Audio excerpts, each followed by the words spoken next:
At least 6 dead. Dozens of others hurt. As soon as it hit down, it ran. Homes and businesses gutted across the mid-state. I'm thankful. You know, it could have been worse than that. Lives forever changed. It was loud. It sounded like 100 freight trains. Team coverage of this catastrophic tornado outbreak starts now. We start tonight with this breaking news. December 9th, a historic day here in Middle Tennessee as we're dealing with the aftermath of a catastrophic tornado outbreak. This is video coming to us from Hendersonville, just one of the tornadoes touching down tonight. Fox 17 News with team coverage across the mid-state. Our crews spread out across our hardest hit areas. We start, though, with Amanda Chin, live for us tonight in Hendersonville, where this storm ripped through the town and leveled homes. Amanda. Well, Megan, you can see behind me just the extent of this damage here in Hendersonville. We're at Big Play Entertainment, and just take a look. The back of this building completely gone, debris, gutters, all on the floor. This will obviously all have to be rebuilt. And workers inside tell me there were about 200 people inside when this reported tornado touched down here. Now, the city tells us other buildings have heavy damage as well, but first responders are still assessing the extent. At Big Play Entertainment, there were holiday parties and birthday celebrations happening inside. Workers say the reported tornado happened so quickly and lasted less than 30 seconds. Everyone took shelter, where employees tell me kids were screaming and crying. Thankfully, no one here suffered any major injuries, just small scratches and bruises. But it was traumatic for everyone there. You could hear all the kids screaming and crying. It was really devastating. The debris and the smoke that happened immediately after was kind of just like, there's not even words for it. I was just like, wow, there's no way that this just happened. Now, the city is asking folks to please stay off the roads for now so emergency crews can get through. As we were driving here, we were hitting some traffic as well. So please, the city reminds folks to stay off the roads. But for now, reporting live in Hendersonville, I'm Amanda Chin, Fox 17 News, your Code Red station. The aftermath is just devastating. Let's continue our breaking news. Let's go up to Montgomery County now, where we know at least 3 people are dead. This is video of what it looks like. A rain-wrapped tornado slicing through the area this afternoon. Fox 17 News' Dennis Ferrier joining us live from the aftermath of those storms, which left behind unimaginable damage. Dennis. Yeah, it really is. You know, you look behind me, there's Fort Campbell Boulevard, huge thoroughfare, main thoroughfare here in Clarksville, still closed. And, you know, that's what makes it so difficult to wrap yourself around what happened. Because when you come to a tornado like this, you really have 4 questions. You think you have 1 million, you have 4. How many died? How many injured? Where's the damage? How bad it is?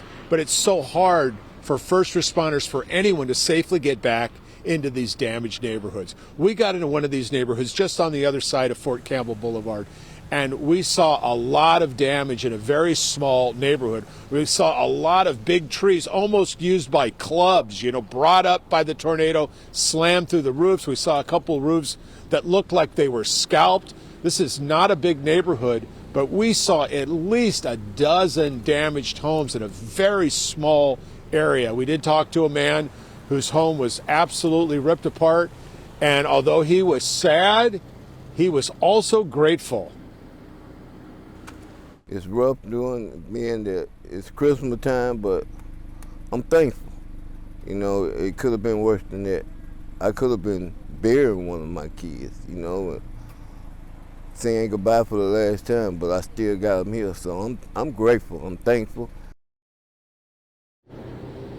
Yeah, when he heard that his 2 sons were okay and the 3 of them got together, it was all going to be okay.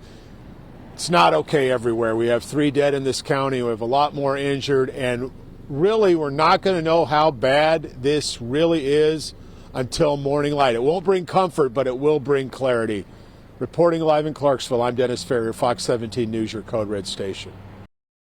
6 lives taken. 3 children among the dead. A former student accused of pulling the trigger. Metro Police not waiting to respond, saving countless lives. We're praying for you. You know, your city loves you. Fox 17 News starts now. Do you just want to reiterate right now that with regards to the 3 students killed this morning, we've not been given their ages. We really, at this point, don't know anything about those children, but also waiting to learn more about the 3 adults who were killed this morning. That's right. So we know so far 3 children, 3 adults, and the shooter all dead from this morning's attack at the Covenant Christian School in Green Hills. That call initially came in around 10:39. A tweet from Metro Fire, they initially called it an aggressor. Metro Police confirmed it was a shooter. Police from the scene there in a press conference confirmed it was a female shooter, possibly a teenager, armed with 2 assault rifles and a handgun. Now, we mentioned trying to avoid the Green Hills area if you can today. Here's why. We've got a map pulled up to give you a little bit better perspective where the Covenant School is in relation to the mall at Green Hills. We begin now with the very latest on breaking news that we have been following all day. 3 children, 3 staffers killed inside a Christian elementary school in Green Hills around 10:15 this morning. The gunman is also dead tonight. Right now, there is absolute shock surrounding what happened at Covenant School, and my co-anchor, Fox 17's Megan O'Halloran, is live right now outside those school gates. Well, the Covenant School just over my shoulder here, and as you can see, people are showing up, getting on their knees and praying, leaving flowers and stuffed animals. This tragedy has absolutely rocked this community and affected so many people here in the nearby area. Today's deadly shooting left 3 children and 3 staffers dead. Police say Audrey Hale, a trans person, opened fire inside the school. An absolute heartbreaking tragedy, and Fox 17 News has live team coverage of what happened. There are a lot of new developments to share, including our first look at the weapons involved as well as the shooter's car. We begin with Fox 17 News' Amanda Chen live in Green Hills with the latest on the police investigation.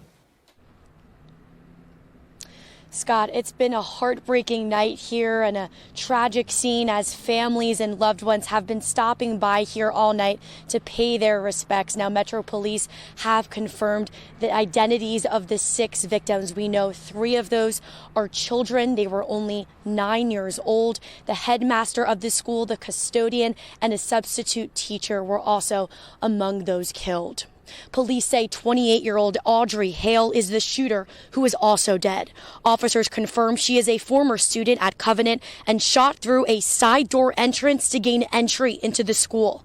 As officers arrived on scene, Hale also shot at police from the 2nd floor window. Investigators say the shooter had at least 2 assault-type rifles and a handgun and are calling this a targeted attack. The Nashville police chief says Hale drew maps to plan the shooting and had a manifesto. I spoke with a mother whose son was on lockout at Hillsborough High School earlier today. Her other son was killed at the Waffle House mass shooting in Antioch. When you get that call that your child didn't make it or they were one of the victims of a mass shooting, it's the worst feeling ever. It's the most devastating, losing your child. It's devastating. No parent should have to go through this. Minutes ago, Metro Police released brand new video of that shooting from inside the school. Fox 17 News' Kelly Avellino been in studio now, here to break down exactly what that video is showing us. It's something else. Right now, you can see the shooter in this video making her way into the building and then aiming a large gun as she walks through the hallways. I can tell you there are no children, staff members, or anyone else who was inside that school at the time shown in this video. Now, here you see the shooter, Audrey Hale, driving around the parking lot in that car, a Honda Fit. She ultimately parks, and then you could see there, shoots her way in through a side door, violently making her way into that school. Again, shooting out any security measures that might have been in place to keep that door locked. Here you could see her then making her way through the hallways, appearing to look through different rooms, holding that gun up, aiming it, looking through the sight at times. The flashing light that you see there is the alarm. Again, hail making her way through the entire school and church at this point, armed with 2 assault-style rifles and a 9mm pistol. Now, at this point, again, we see her walking through the hallways, potentially looking for more victims, for police, waiting for police at this point. Again, we are only showing the moments that you see her and only her. Police telling us that she did have a manifesto and a plan. I'm sure we will hear more details as this investigation continues over the next few days, weeks, and months to come. When children and adults die at a school, what happened is analyzed from Columbine to Sandy Hook to Uvalde and now Covenant. All of it becomes part of the manual of how to prevent these mass shootings. It is difficult work, but important. Audrey Hale shot through the glass door at Covenant Church. The answer to that entrance is ballistic glass. Last summer, we profiled one of the biggest ballistic glass companies in the South. EverSafe has wrapped over 2,400 schools with a ballistic glass film you have to see to believe. SWAT team members in Williamson County try to breach the glass every way possible. Look at the AR-15s. They make holes, but nothing more. So even if you shoot it 100 times, you've still not gained access. You've only put holes in the glass. And then to beat it out of the frame with a hammer is the only other way to get in. But did Audrey Hale even have the means to breach the glass? Cinder blocks bounce off like basketballs? Plasma torch? She didn't have one of those. Wouldn't matter. They don't work. Even an aluminum bat is a joke against this stuff. Basic laminate you would see at any school, and me and a baseball bat. Oh my God, the vibration is unbelievable. Well, my hands are gonna look, this bat is bent. The bat bent. These interviews were all conducted in August. The company did not want to comment today, this close to the tragedy, but this is all as relevant as ever. One school district that touches Davidson County has this ballistic glass on every pane of glass in its 47 buildings district-wide. So when they make the first impact against a piece of glass, a door, window, whatever, the clock starts right then and their window of opportunity is narrowing. You know what else narrows the time frame? AI security cameras like the Vigil camera Paul Capu makes in Tullahoma. They talk to people the second they see something like this. Then an alert can be generated real time, sent to the officer's phone, and they can be alerted. Seconds, absolutely, in real time. Capu started Go Vigil after the Stoneham Douglas shooting. He decided to dedicate the rest of his life to create a product that would reduce mass school shootings. These are our children, our most sacred, right? That's why when an event happens like this, it just tears our soul. We can't imagine how something as terrible as this can happen. And this is why we have to do something. And everyone keeps saying, well, someone needs to do something or you need to do something. It's us, it's we, it's you. You have to do something.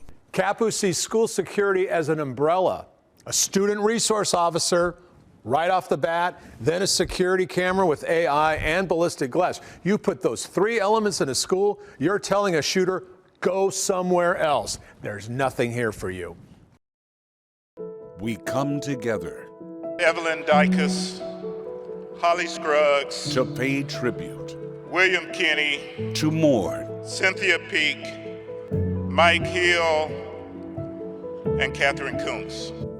To honor our heroes. Let's go! Totally proud of our men for what they did. To pray. We don't want to have to live through the deaths that we're living through now. To help our neighbors. And our heart is so broken by them losing pretty much everything that they have. We come together to fight for our beliefs. Children should be able to live and be safe and go to school and not be in fear. As a community, we come together to heal. The votes that made Tennessee history. I voted for all 3. Obviously, I thought all 3 should have been expelled. and caught the nation's attention. The truth must never be stifled or silenced. Stay with Fox 17 News to see where we go from here. Eyes 36. I'm so glad to be fighting with you. What's next for the Tennessee Three and the crucial districts they represent?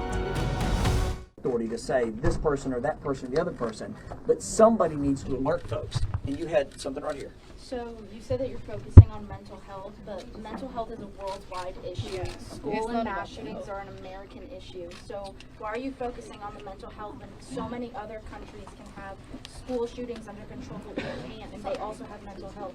So why are we focusing on that issue when the real issue is... Y'all making a little bit of a pathway here, okay? Remember, folks that work down here, we need to respect them as well. That there are school shootings. Everyone's dealing with mental health all over the world, but we're dealing with school shootings. Why aren't we focusing on that issue? So this is primarily an American problem, okay?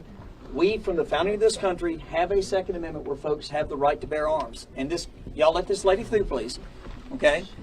And that creates, that type of freedom creates problems that we have to try to figure out solutions to. Because what happens is, because someone has a constitutional right, until which time there is a process and proof that they should lose those rights, then they don't lose those rights.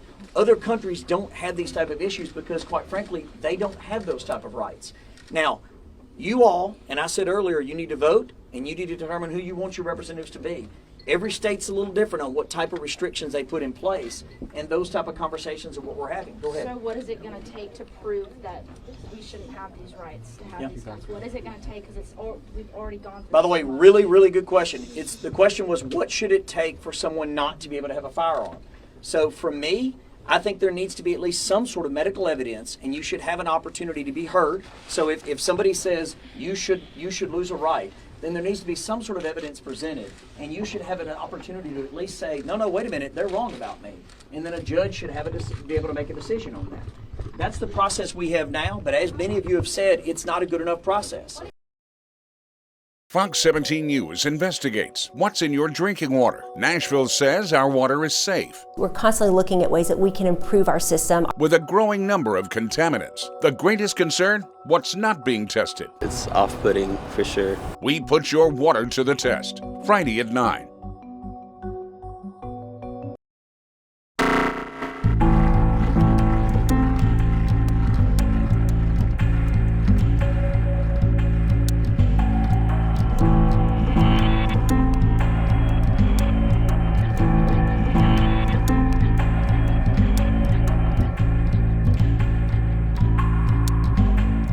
Nashville, a city that boasts its southern hospitality, is greeting its tourists with scenes like this and this.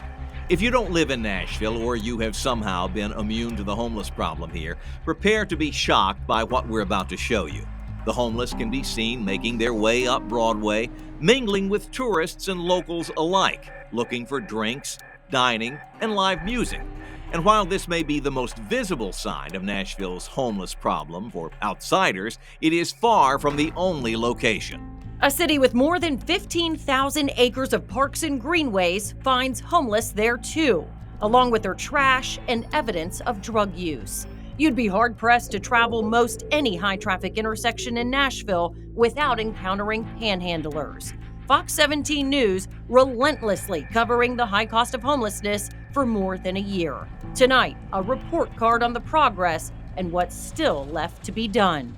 Tonight in the high cost of homelessness, you're watching exclusive body camera footage of 23-month-old Ariel Rose inside Brookmead Park months before she died at a housing site. Fentanyl toxicity killed the toddler back in November, and Metro Police continue investigating this as criminally negligent homicide. Fox 17 News' Amanda Chin pressing for answers, asking leaders if they failed this little girl. You can see behind me, Brookmead Park looks a lot different now than it did a few months ago.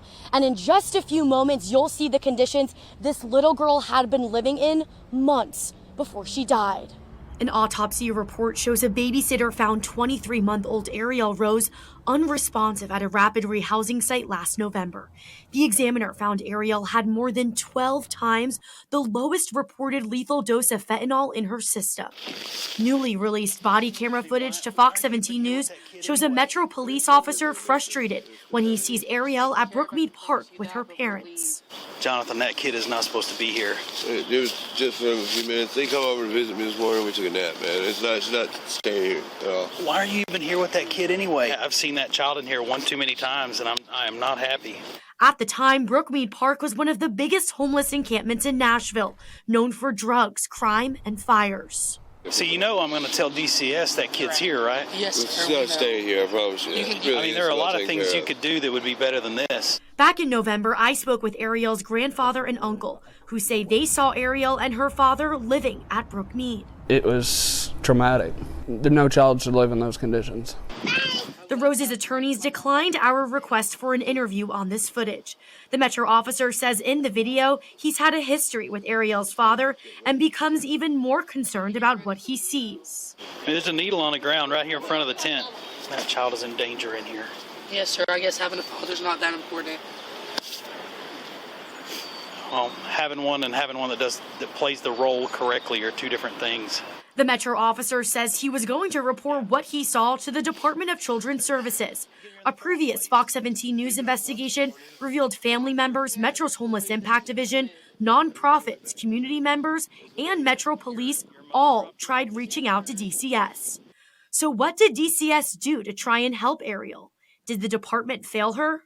The department tells Fox 17 News DCS responded to this location as a result of calls to the hotline. In cases similar to this, when children do not have a permanent address, it presents unique challenges for case managers attempting to locate a child. Ariel's grandfather and uncle also want to hold the owner of the building and tenant accountable for Ariel's death and feel more could have been done to help prevent this.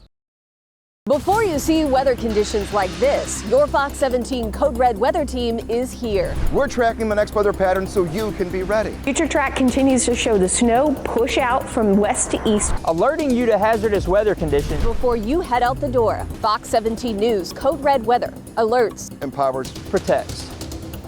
With the threat of strong thunderstorms more spring-like as we head towards the later half of the week, I thought it'd be a good idea to talk about thunderstorm development in general and how that happens. These, again, are our typical spring, summer severe thunderstorms. We can get them all throughout the year, but this is typically how they will form. First, we have that cumulus stage where we have an updraft of warm air that is flowing up into those thunderstorms, and then the clouds begin to build as we continue to supply those storms with warm air. But what goes up must come down. So we get into the mature stage. This would be as those storms are the strongest. We have wind going up into the storm, but then you can see we have wind coming down out of the storm, and that is what gives us our strong gusty winds, usually on the leading edge of that thunderstorm. And then of course in the dissipating stage, this is the point when the storms are starting to weaken. They collapse on themselves when there's no more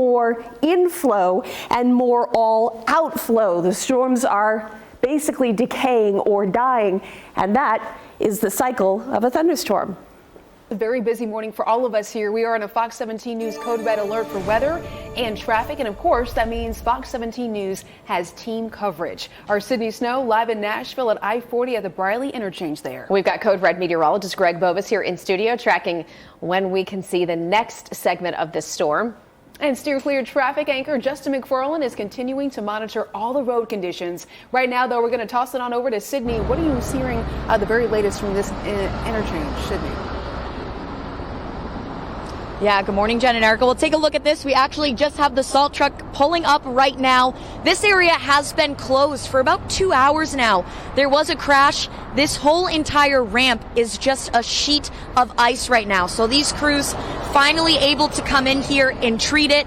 And TDOT tells me that as soon as they make a couple of passes, putting down the salt in the brine, that this will actually be open within 10 to 20 minutes or so. So good news, you're actually watching in real time, them putting the salt down. And it's a good thing because we were on this ramp earlier this morning and we were having a hard time just standing up straight, never mind walking around. So it was very dangerous.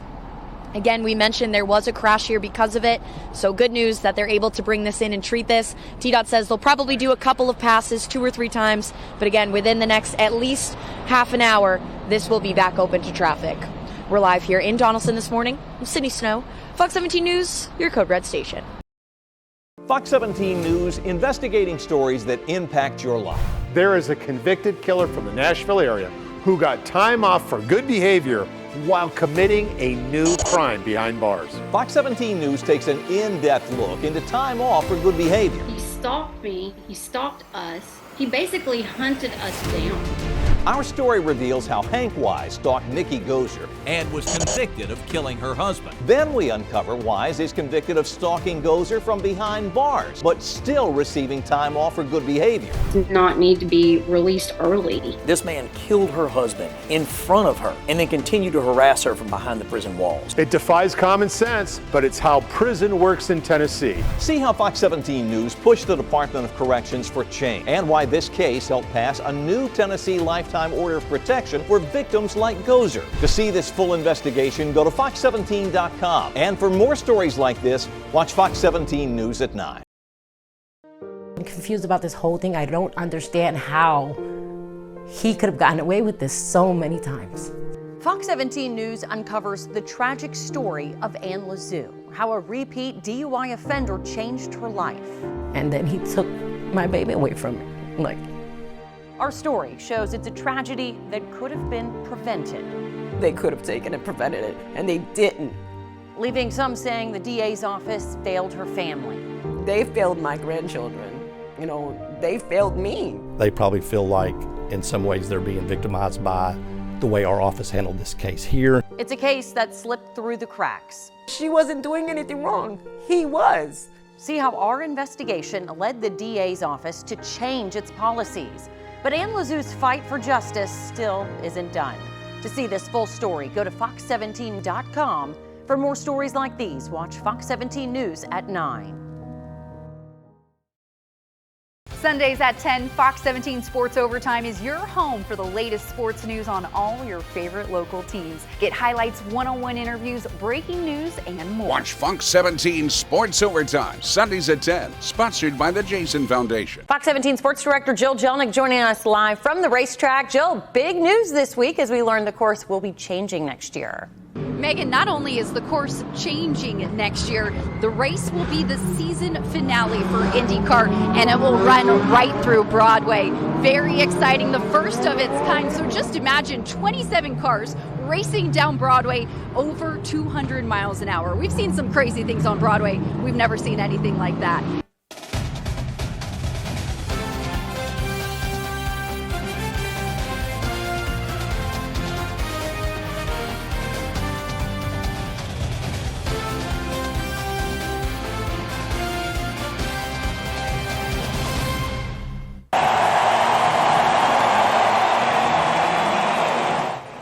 All eyes on Nashville SC last night as the boys in gold hosted Lionel Messi and Inter Miami for the League's Cup final. Easily the biggest night in franchise history for Nashville as they competed for their first ever trophy while also hosting the world's greatest soccer player. Quite the night. More on that game in just a bit. I'm Jill Jelnick and you're watching Sports Overtime. Coming up in the next half hour, the Titans get their first win of the preseason. We'll fill you in on who looked good in Game 2 and what needs to be cleaned up on the final stretch. Plus, the 2023 high school football season officially here. We break down all the biggest games from week 1 of FFL and also introduce you to the new head coach of Lipscomb Academy. And later in the show, Diamond Dreams full force this weekend for the Little League World Series. We'll have more on the incredible run that Nolensville is making and who they play next in the tournament. All that and more in the next half hour. First, we start on the pitch. Tonight is easily the biggest night in franchise history for the Nashville Soccer Club. The boys in gold with a chance to win its first ever trophy when they face Inter Miami tonight in the League's Cup final. And the only thing standing in their way, Argentinian superstar Lionel Messi.